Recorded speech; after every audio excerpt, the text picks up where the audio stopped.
第20課睇醫生。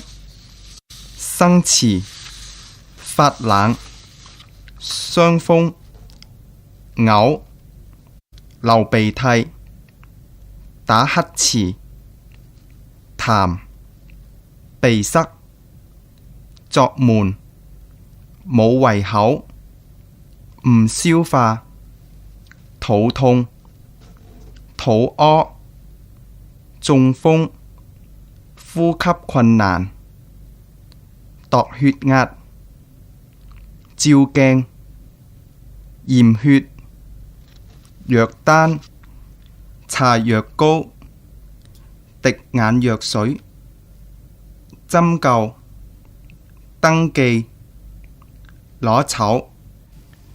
今日我唔舒服，唔返得學，唔該幫我向老師請假一日。你邊度唔舒服？嚴重冇？唔係好嚴重，今朝起身有啲頭暈，周身攰。梗係減親啦，仲唔去睇醫生？而家我食一啲藥先，如果再唔妥先去睇醫生。你點樣啦？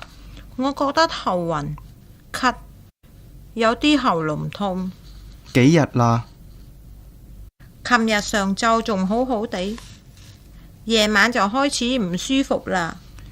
你擘大口俾我睇下，喉嚨有啲紅，探下探熱針睇有幾度。琴晚我都有發燒38度，你感親啦？要打針冇？唔使，食2日藥就會好啦。咁奇怪嘅，今日我打咗2通電話都揾唔到佢。佢病咗啦，聽聞佢胃痛，入咗醫院留醫。佢入咗邊間醫院？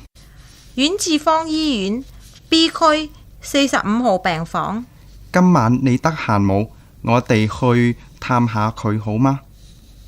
係咁，6點半一齊去啦。